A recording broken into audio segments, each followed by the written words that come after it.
नमस्कार साथीहरु, स्वागत छ तपाईहरुलाई आजको यो भिडियोमा। आजको यस भिडियोमा म तपाईहरुलाई बताउन गइरहेको छु कि स्मार्ट गफ एप्लिकेसनमा भिडियो कसरी अपलोड गर्ने, सबभन्दा पहिला त आईडी कसरी बनाउने, एकाउन्ट कसरी खोल्ने, त्यस्तैगरी तपाईहरुले एकाउन्ट खोलेर मात्रै हुँदैन, तपाईले प्रोफाइल कसरी चेन्ज गर्ने, युजर नेमहरु राख्ने, कसरी राख्ने, त्यस्तैगरी भिडियो अपलोड गरिसकेपछि तपाईले भिडियोलाई भाइरल गराउन के चीजहरु चाहिँ तपाईले अपनाउनु पर्छ, यो सबै जानकारी यसै भिडियो अन्तर्गत हुन गइरहेको छ। अर्थात आजको यस भिडियोमा स्मार्ट गफ सम्बन्धी XYZ अर्थात तपाईहरुले चाहिँ A to Z इन्फर्मेसन तपाईले पाउन सक्नुहुन्छ। त्यसैले भिडियोको अन्तिमसम्म रहनुहोस्, भिडियोलाई एक लाइक गरिदिनुस्। त्यस्तैगरी च्यानलमा नयाँ हुनुहुन्छ र फर्स्ट टाइम युट्युब च्यानललाई भिजिट गर्नुहुन्छ भने च्यानललाई सब्स्क्राइब गर्न पनि नबिर्सिनु होला। अब लागौँ भिडियो सुरुवात गर्नु। साथीहरु, सबभन्दा पहिला त तपाईहरुको मोबाइलमा भएको प्ले स्टोर ओपन गर्नुस्।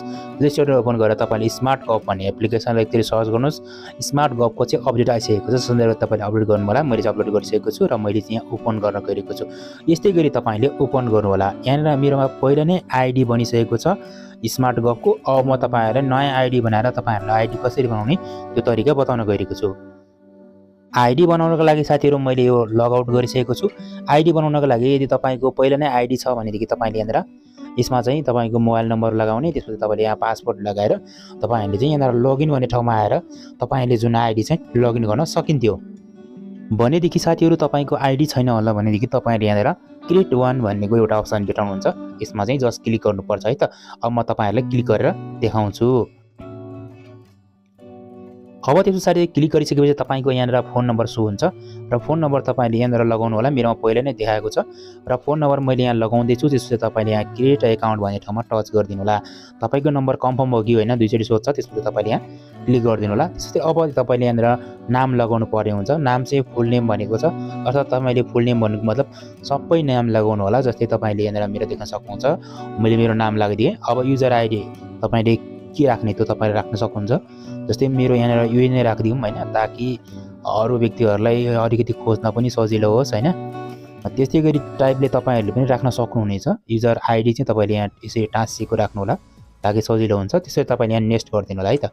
नेक्स्ट अप्सनमा क्लिक गरेपछि तपाईको यहाँनिर युजर आईडी टोकन पहिले नै छ रेडी भनिसकेपछि मैले चाहिँ यहाँनिर 90 राखिदिन्छु। त्यसपछि यहाँ क्लिक गरिदिन्छु। मतलब पहिले नै तपाईको बनिसकेको छ भने तपाईले अरु पनि चेन्ज गरेर राख्न सक्नुहुन्छ। त्यस्तै गरी तपाईले यहाँनिर पासपोर्ट लगाउनु होला। पासपोर्ट माथि जे राखेको छ तलपट्टि त्यही राख्नु होला दुईचोटी। अब म पासपोर्ट राख्छु, त्यसपछि रेजिस्ट्रेसन नाउ भन्ने ठाउँमा बटनमा क्लिक गर्ने है त। अब यस्तो तरिकाले मैले यहाँ दुईवटै ठाउँमा पासपोर्ट राखिसकेको छु। त्यसरी तपाईले यहाँ रेजिस्ट्रेसन भन्ने ठाउँमा टच गर्नुपर्छ है त।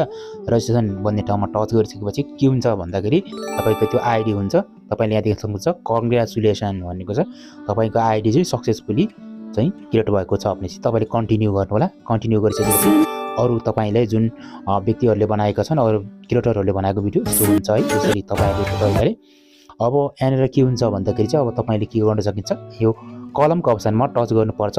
जस्तै यहाँनिर कलमको अप्सन दिएको छ। यहाँनिर प्रोफाइल अपडेट भएको छैन, प्रोफाइल कुनै पनि देखाएको छैन, मेरो नाम सो भएको छ। यहाँ कसले चाहिँ मैले कसलाई फलो गरि देखाएको छ, त्यस्तै गरी यहाँ फलोवर्स देखाएको छ, मलाई फलो गर्ने। यतातिर फोटो, यतातिर भिडियो छ है त। अब म तपाईहरुलाई देखाउन चाहन्छु कि प्रोफाइल कसरी चेन्ज गर्ने। त्यसको लागि यहाँ कलमको अप्सनमा क्लिक गर्ने। त्यसरी तपाईले यहाँनिर रेन्डमली आफ्नो फोटो सेलेक्ट गर्न सकिन्छ। जस्तै मैले यहाँ सेलेक्ट गरेँ। तपाईहरु ग्यालेरीबाट चुज गर्न चाहनुहुन्छ अथवा तपाईहरु यहाँनिर हेर्न सक्नुहुन्छ क्यामेरा, डाइरेक्ट क्यामेराबाट फोटो लिन सकिन्छ। त्यस्तै अर्को छ ग्यालेरीबाट है त। अर्को रहेको छ ग्यालेरीबाट तपाईहरुले सेलेक्ट गर्न सकिन्छ। अब म चाहिँ यहाँ ग्यालेरीबाट सेलेक्ट गर्न गइरहेको छु। मैले चाहिँ यहाँनिर एउटा फोटो सेलेक्ट गरिसकेँ। त्यसरी 1 बाइ 1 गो भनेको छ। अब तपाईले के गर्ने, प्रोफाइलको फोटो राख्नका लागि यहाँनिर डटको अप्सन छ, यसमा टच गरिदिने है त एकचोटी। त्यसरी तपाईको यहाँनिर डन भनेर ठाउँमा तपाईले टच गरिदिने। त्यसरी एकछिनपछि तपाईको प्रोफाइल चेन्ज हुन्छ। देख्न सक्नुहुन्छ साथीहरु, यहाँनिर चाहिँ मेरो प्रोफाइल छ। यहाँनिर अर्को केही आइकन थिएन, अहिले फिलहाल यहाँनिर आएको छ, अर्थात मेरो प्रोफाइल चेन्ज भइसकेको छ। अब भिडियो कसरी अपलोड गर्ने त्यो तपाईलाई म बताउँछु। अब भिडियो अपलोड गर्नको लागि तपाईहरुले यहाँनिर प्लसको आइकन देख्न सक्नुहुन्छ। यहाँनिर यो प्लसको आइकनमा क्लिक गर्ने है त। प्लसको आइकनमा म क्लिक गर्छु। प्लसको आइकनमा क्लिक गर्छु भने यहाँनिर तपाईलाई दुईवटा अप्सन दिन्छ। जस्तै दुईवटा अप्सन मध्येमा तपाईलाई के दिएको छ भने जस्तै अब क्यामेरा डाइरेक्ट रेकर्ड गर्न सकियो, त्यसैगरी ग्यालेरी।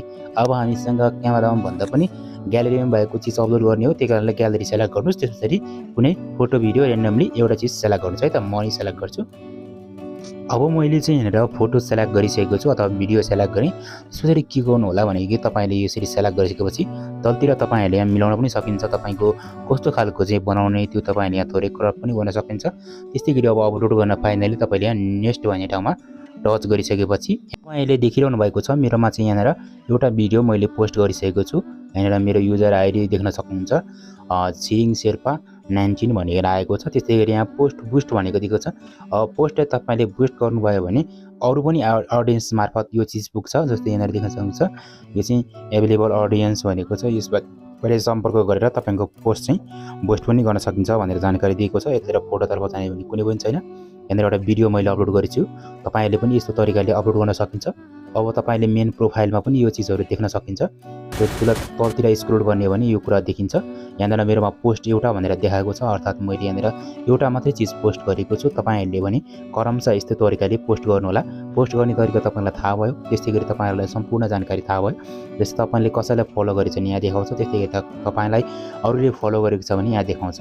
यस्तो तरिकाले नर्मली टिकटक युज गर्ने सबैलाई थाहा नै हुन्छ। सो आजको यो भिडियोमा मैले तपाईहरुलाई ए टु जेड इन्फर्मेसन दिए। यहाँलाई यो इन्फर्मेसन कस्तो लाग्यो? अझै पनि केही नबुझेको केही जानकारीहरु चाहिएको छ भने तपाईले कमेन्ट बक्समा लेख्न नबिर्सिनु होला। सो भिडियो लाइक, च्यानललाई सब्स्क्राइब गरिदिनु भयो। यसको लागि धेरै धेरै धन्यवाद। आजलाई भने यति नै। हस्त धन्यवाद।